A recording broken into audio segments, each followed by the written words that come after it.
Hey, it's Caroline, the ghostwriter for live entertainment industry executives. I'm back at the airport, and here's what I got up to this week, running my ghostwriting business on the road. Let's go.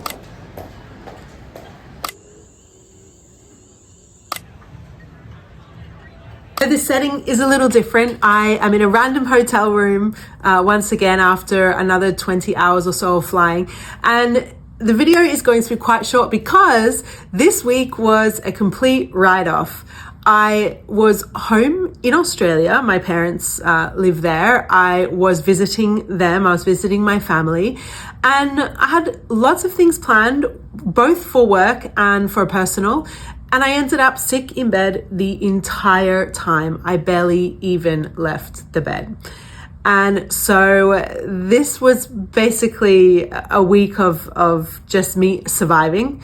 And it was a really big lesson in making sure, two things actually. So the first is making sure that I have all of my processes set up in my ghostwriting business. So if I need to onboard a new client or if I need to send some proposals, then everything is ready and I have the templates ready to go and I have the onboarding experiences ready to go and they just need some personalization. That was the first big thing and I'm almost there. So having those in place meant that I did have to do both of those things this week, and it just meant it was a little bit easier than starting from scratch and having spent hours and hours and hours doing those two things. The second is my client work is number one priority. So feeling the way that I did and not being able to do a whole lot really, all of the energy that I could muster up had to go to my client work. So my own personal brand, my own posting schedule, my own outreach and pitches and that kind of thing, all of that just completely fell to the side so that I could execute on my clients' work. That's my number one priority. That's what runs my ghostwriting business. And so that was a huge lesson as well this week in making sure that I have my priorities there when when I'm at very low capacity, when I'm not able to do a whole lot, making sure that I have those priorities in place so my clients don't feel that the experience with me is any different, even if I'm not 100%.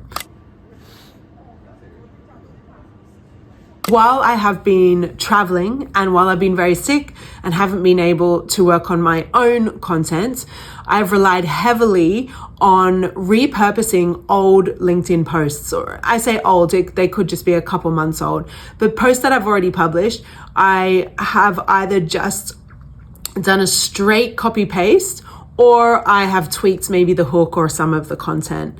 And this is really important in a situation like this where I just didn't have the time, the energy, the capacity, anything to start producing new content this week, yet I still wanted to be publishing every day. And so that's what I relied on. And I use this strategy even with my clients. If sometimes I can't get on a ghostwriting call with a client for a couple of weeks because they're in a very crazy busy cycle in their work as an executive, then I am able to go back a few months, have a look at some posts, look at posts that did really well, rework them and republish. And often we are surprised at the results in that the second time we post, even the third time we post a particular piece of content, it does even better and better and better. So just because you have posted something online, just remember that people don't remember what you posted yesterday, let alone a few months ago. So it is always there for you to use and always there for you to rework and turn into a new piece of content, and you just never know how well it will do. So next time you need a piece of content, look at what you've already posted, pull something out and rework it and throw it back up there and see how it does.